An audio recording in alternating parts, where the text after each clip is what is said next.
Tell you what, it's going to get spicy. So it looks like we're on our way to Venezuela. Pentagon bombers near Venezuela, aircraft carriers to the Caribbean, Maduro's dire warning, crazy war, boats attacked. It's all happening. Kids, cats, dogs, everybody living together. This could be it, folks. A skirmish. I don't know what else it would be. I mean, I don't think we could put boots on the ground. I don't know how we do that. I mean, it's not a war. And, Trump doesn't need any permission whatsoever. Legal authority if they do come.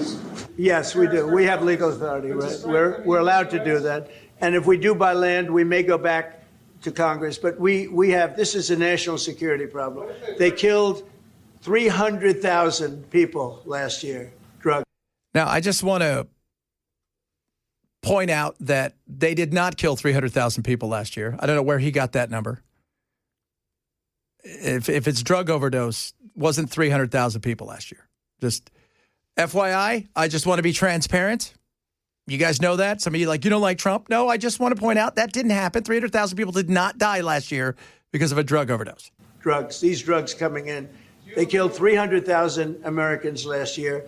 And Venezuela did not kill 300,000 Americans. It didn't happen. It didn't. Not trying to be mean, just being 100% honest with you, because if you believe that, you're fooling yourself. It never happened. According to their data, it didn't happen.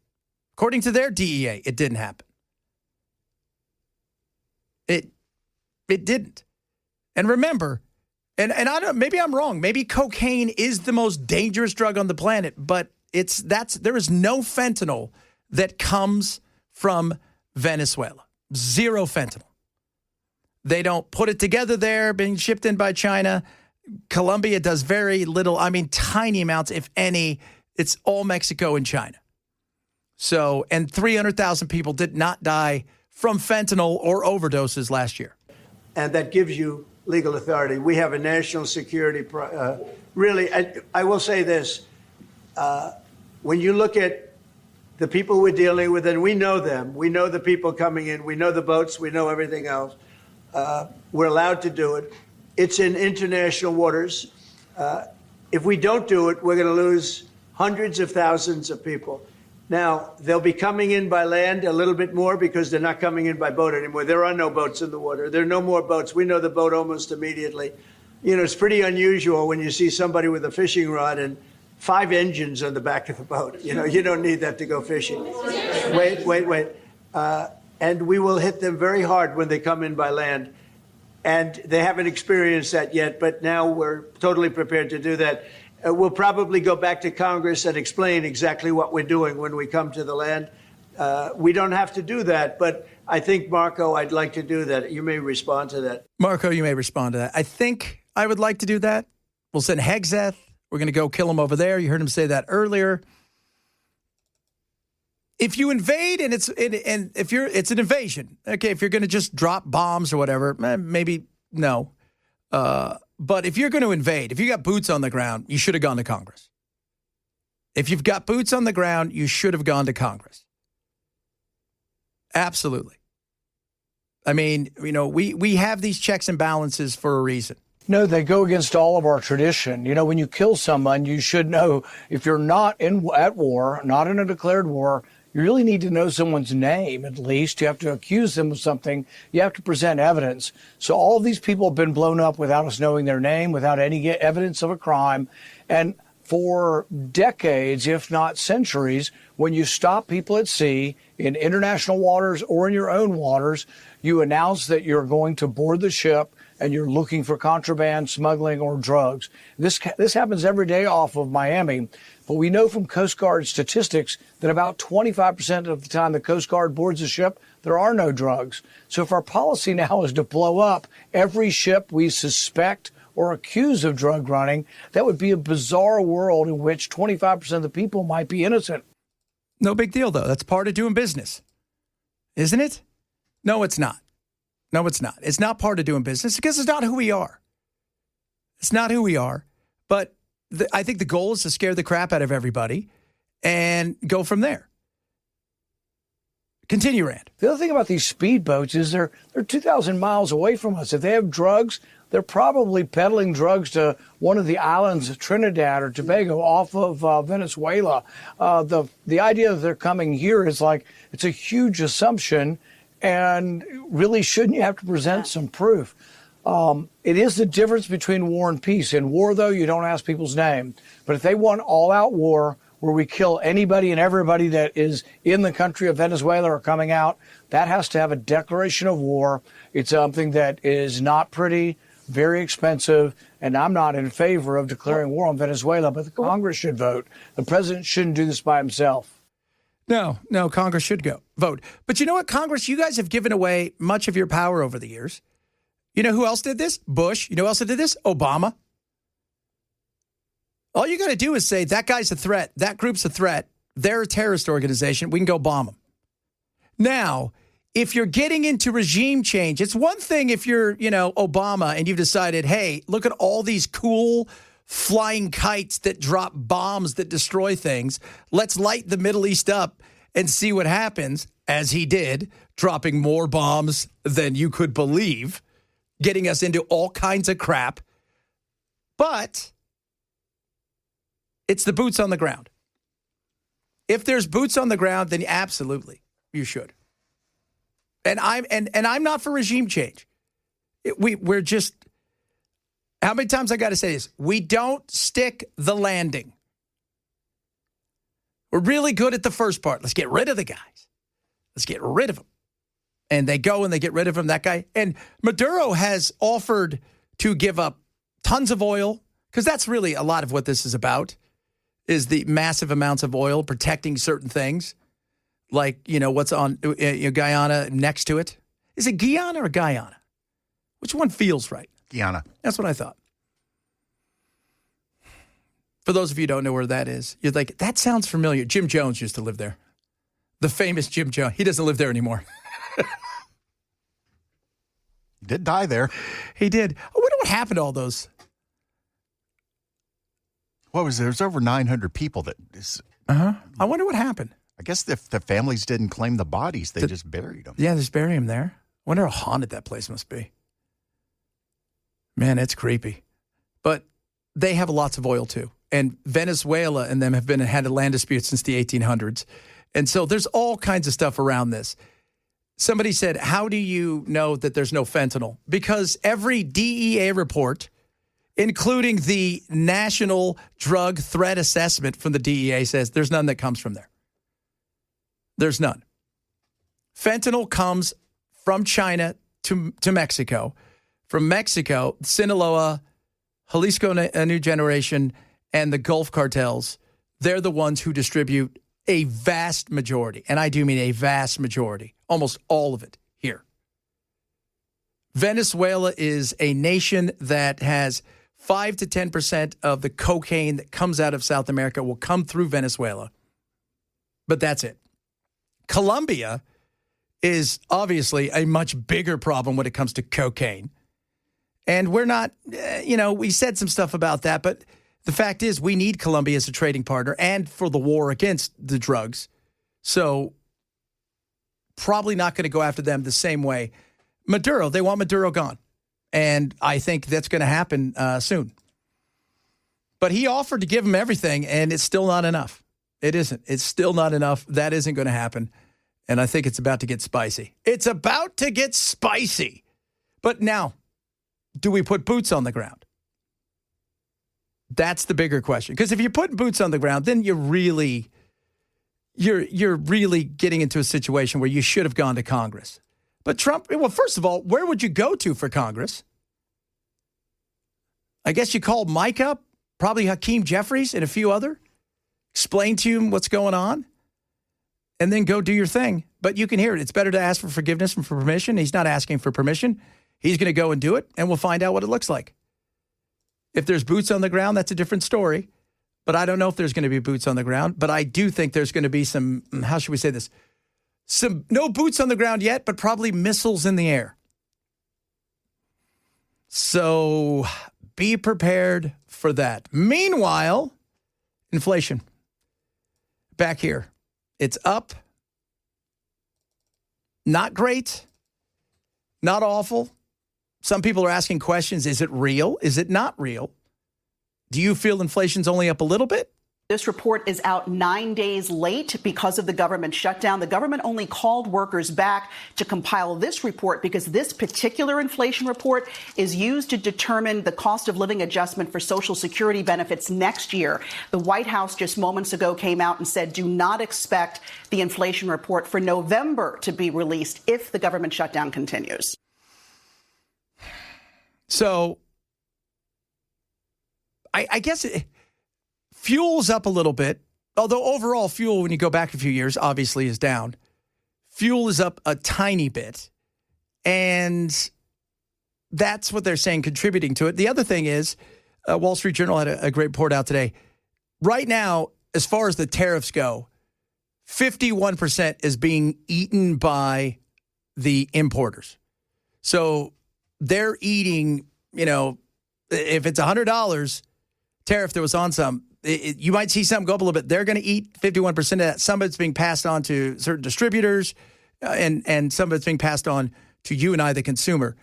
But they've all, to a person, said, that ends now, though. We can't afford. So toys, some of those things you can expect to go up here in the next couple weeks, if indeed, especially if, was it November 1st? That's next Saturday, is when they said that the 100% goes on China. So that would push it up again, too. And then, of course, you've got the government shutdown, which is still shut down because they're never coming back to work. That's what they told us. They're enjoying. You know who's using their vacation days? Congress. We talked about that last hour. Bell, you used all your vacation days yet? No, I have. I'm taking the week after Thanksgiving off. What about you, Ken? Because Ken chimed in. I used mine. I have not used all mine yet, but I will. When are you going to use yours?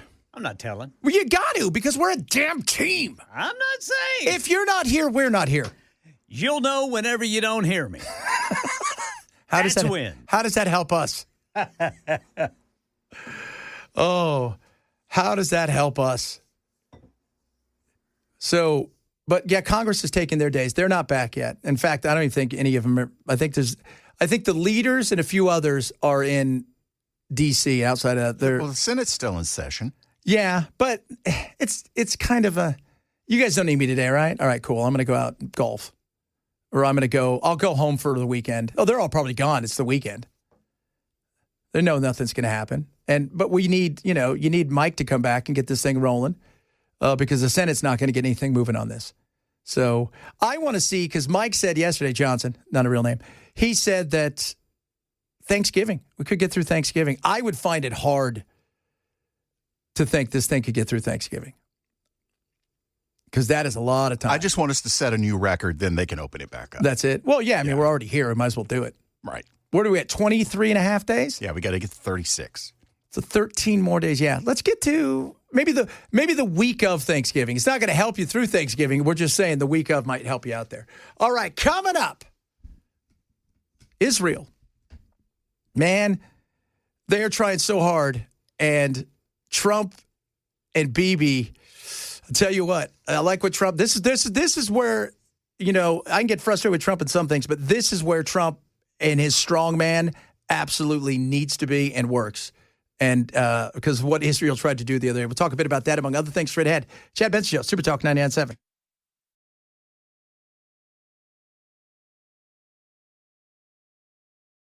So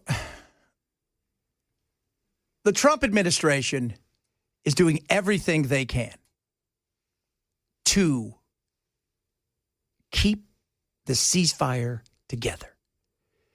There are powers that be inside the Knesset, which is their version of Congress. It's their parliament. Yeah, their parliament, whatever. They don't want this, including Ben-Gvir and Smodrich. I think it was Smodrich yesterday who they took this vote. They took a vote. Okay, so mind you, this is what is this all about? This is about Gaza. This is not about the West Bank. They took a vote the other day saying that they are going to annex the West Bank, which Trump already said 2 weeks ago from today. So 2 weeks ago from today, he said that ain't happening. That ain't happening. While J.D. Vance is there, they take this vote and said, yeah, we're going to annex the West Bank. The West Bank is not going to be annexed by Israel. The policy of the Trump administration is that the West Bank will not be annexed by Israel. That will continue to be our policy. And if people want to take symbolic votes, they can do that. But we certainly weren't happy about it. Yeah, you shouldn't be happy about it. How you did that. And then not just us, but several other of the Arab nations said that this is a joke. And Smodrich said to the Saudi Arabians, who are going to be part of the peacekeeping mission, if you don't like it, you guys can just ride your camels out in the sand. They don't want it. They want the West Bank. They want the whole kit and caboodle. And Trump, I guess, the envoys there basically said, Bibi, if you F this up, Trump's going to F you up. I'm like, that's about as straightforward as it gets. I mean, look, if it was a political stunt, it was a very stupid political stunt, and I personally take some insult to it. You should. That doesn't help. You're doing everything you can. You've got Witkoff there. You've got Kushner there. We've sent Rubio over there before. Vance has been there. This was always going to be a long-term play that is going to take a lot of time, and it's going to cost a lot of money. And right now, it is being held together by Gorilla Glue, and we don't have a lot of that, some duct tape. Somebody's got some gum. They're trying to keep it as together as possible. And they're not helping because certain groups, and even Bibi came out and said there are just certain groups that, they don't want the peace. Well, he was very straightforward, JD was, that if you guys decide this is something you want to do and you're going to break this, you're going to do it alone and we're done with you. Which is, for us to say that, for Trump, who has been the most pro-Israeli president, to say that we would be done, that's pretty strong. Did Biden leave the embassy in Jerusalem? Yeah, I don't think he did. He did. It's just, it wasn't worth it at that time, It's like some things are, you go, okay, you can't, but there's just other things. That wasn't worth it. That wasn't. And Trump is very pro-Israel, but he recognizes sometimes you can't help people, no matter how much they want it. And they want it. The Greater Israel Project, go look at the map that they have. It doesn't stop at Gaza. It doesn't stop at the West Bank. But we don't want to be a part of that. And if we want peace, it's going to take time. It ain't going to be overnight. Several of you chimed in. Somebody says Trump has obviously never deep sea fished before. There are thousands of legitimate fishing boats with 5 engines. Yes, my thing is, you're 2,200 miles away from our shores. You're probably not even coming here. And it would take you several days to get there. How much gas do you have? There's not a lot of gas stations floating around out there, I would assume. Here's my question. Big question right here. When do we go into Cuba? Never. When do we go into Cuba? I don't think we will. We've let it alone for. Yeah, we let it alone mostly for the Soviets. I don't know if China would do anything, especially if China went and took Taiwan. China went and took Taiwan. Wouldn't you just want to take Cuba just for the heck of it? You got an island, we got an island. What do you think, apples? Huh? They're going to be a new state. Yeah. Plus, you've got that South Florida contingent there that, Marco is a lot of behind of what's going on in this push to oust Maduro. So this will be interesting. If they would, you would think though, there's somebody going, man, if we got Cuba again, it's like it's Vegas in the ocean. Well, that's what it was before. That's Castro. what it was before, right? The mob's like, heck yeah, let's do it. Well, the mob's got a lot of problems. We'll talk about those problems. We've got some interesting tables we can use. It's crazy. The house keeps winning. I don't know. We're on a hot streak. I don't know how this happens, kids. I don't. Speaking of that, we'll talk about that. The NBA they're trying to figure it out. There's no doubt they've got some issues. We'll talk a bit about that, among other things. Reach out to us across all our social media. Like the homepage there. Subscribe to our YouTube. And shoot us a text message if you want. Bell, tell everybody. 615-737-WWTN or 9986. There you go. So shoot us a text message if you want to talk to us about anything, and we'll get to some of your text messages as well. Chad Benson Show, Super Talk 99.7.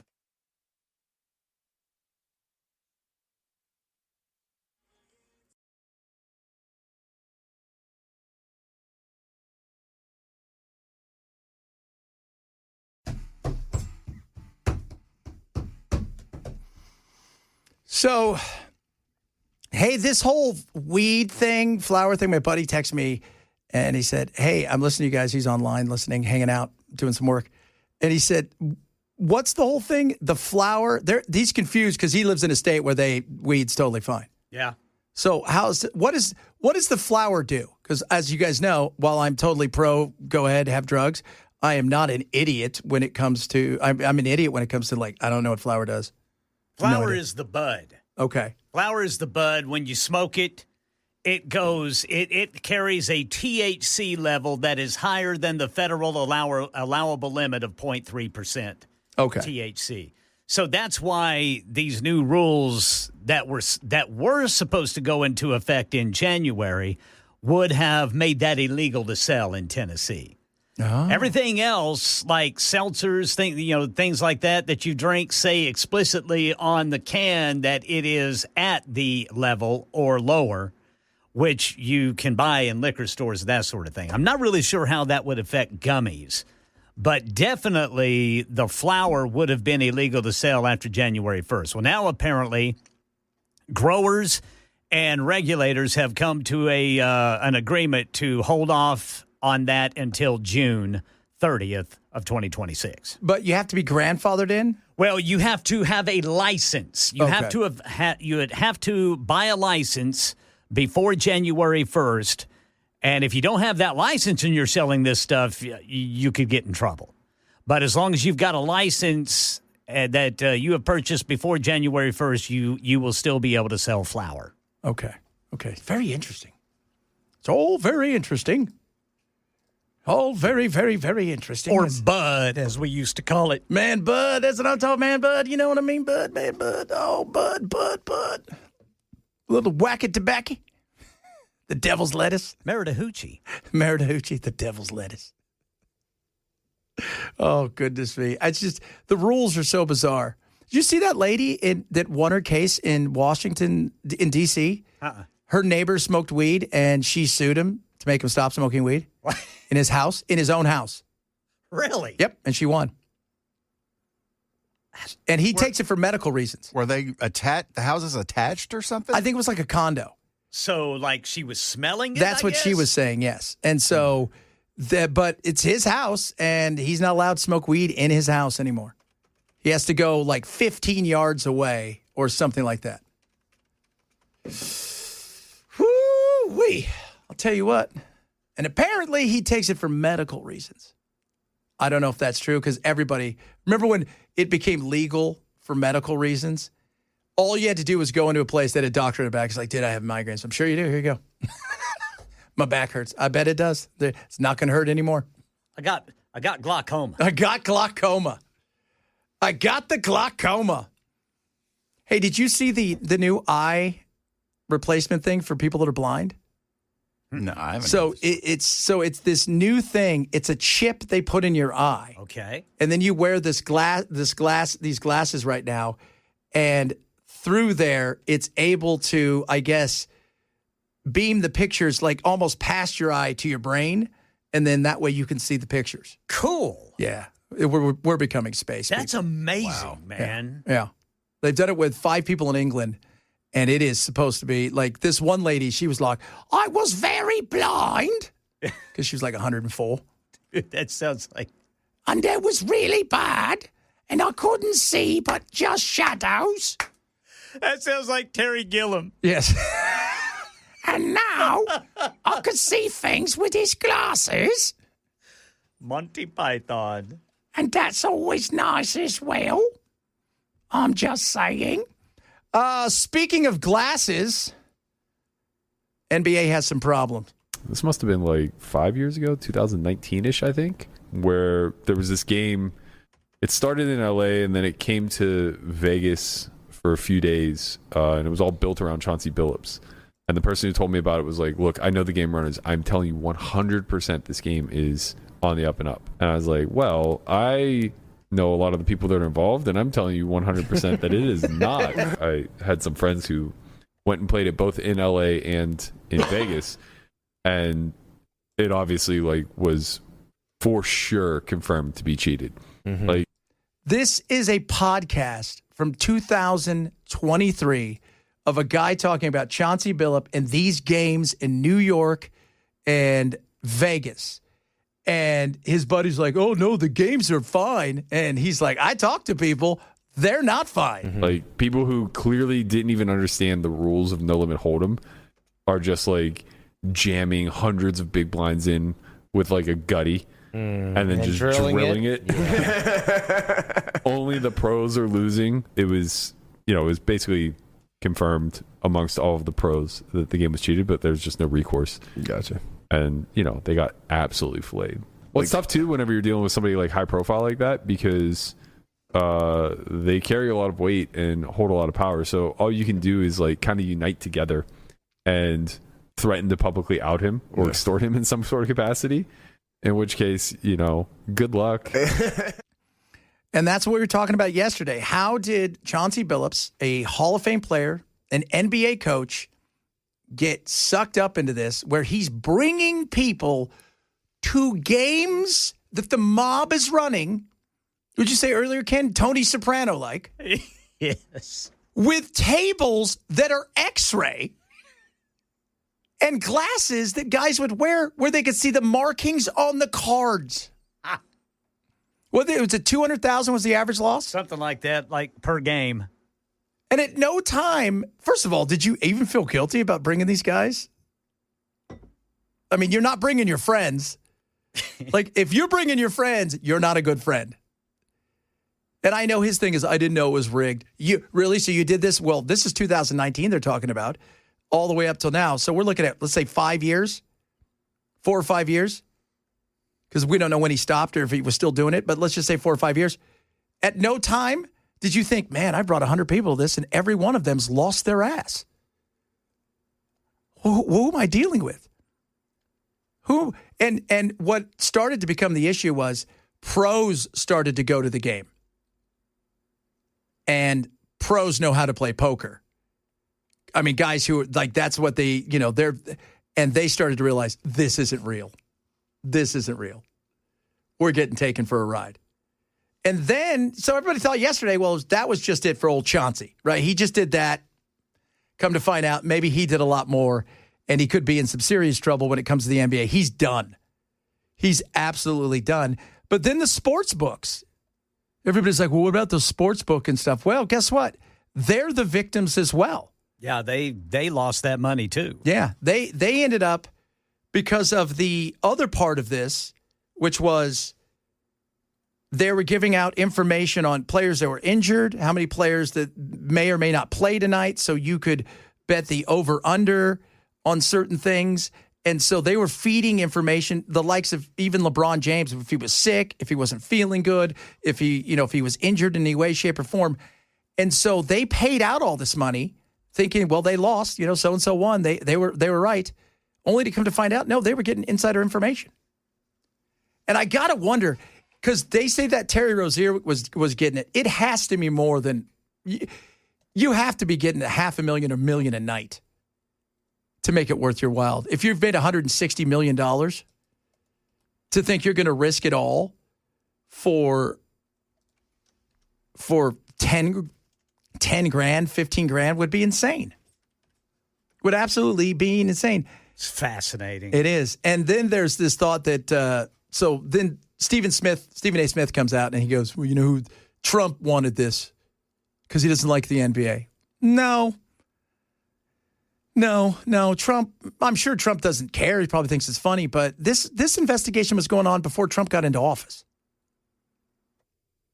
And Kash Patel was there yesterday because it's high profile and it makes him look like, that's what you do in situations like that. And then you yell, Valhalla! Valhalla! That's where they have to serve time. Yeah. That's only if.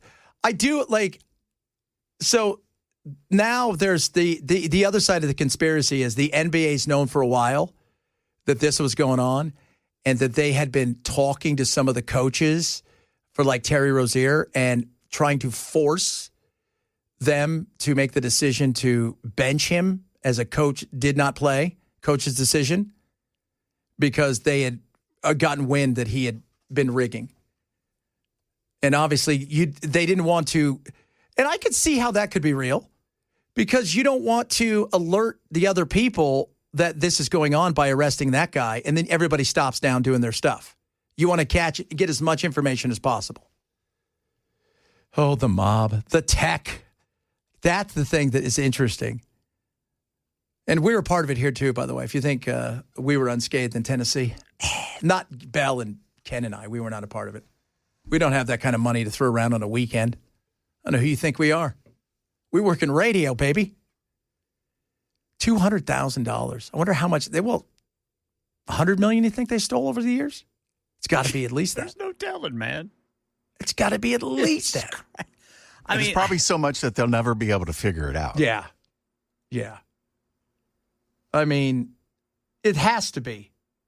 But I'm curious about, so somebody like Terry Rozier is giving out information on playing and people that's injured and maybe even himself, and then he's having people lay bets for himself.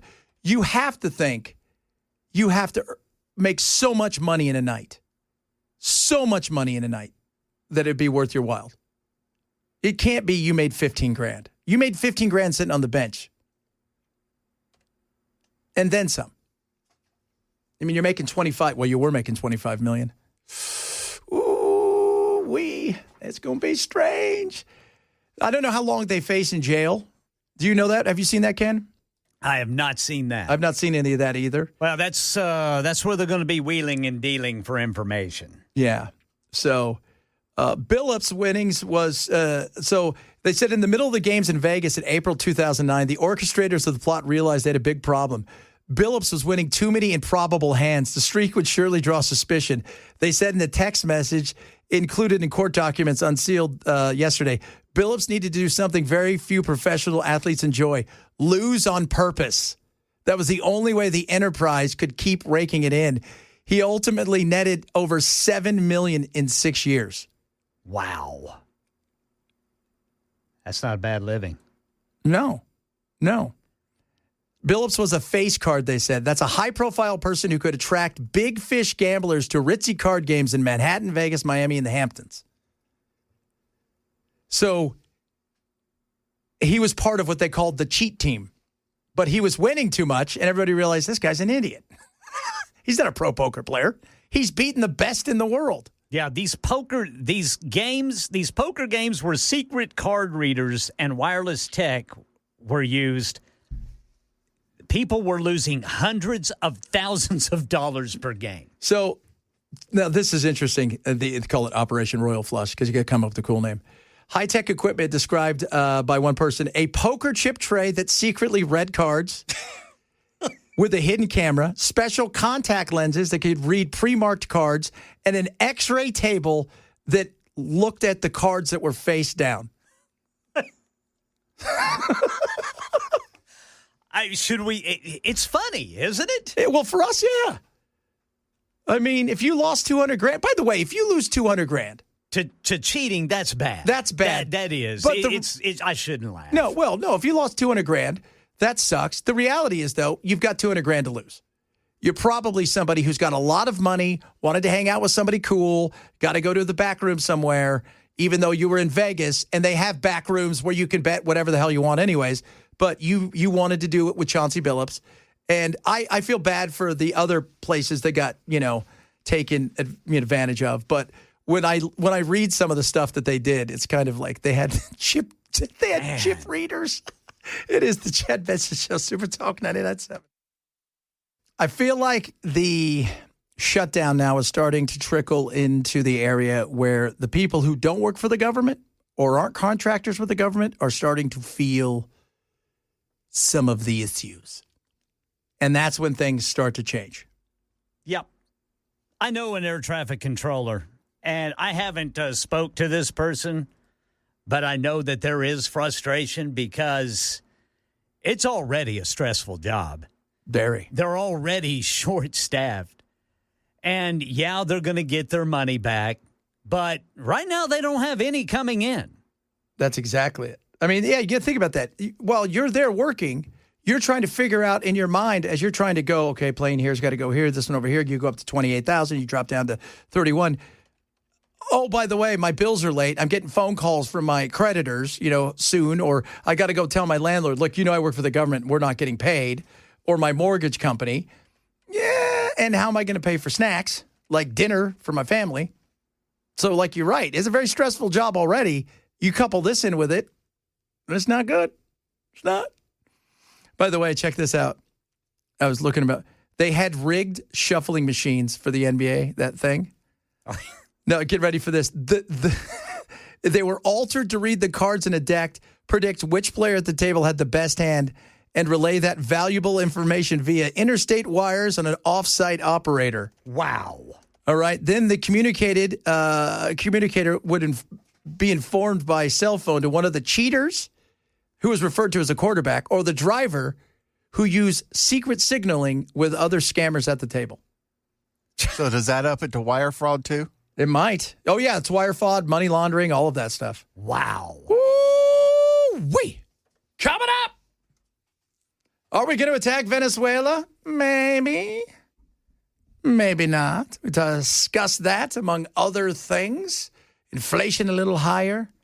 That's not good. Hot times around D.C. and the globe. It's the Chad Benson Show. Super Talk 997.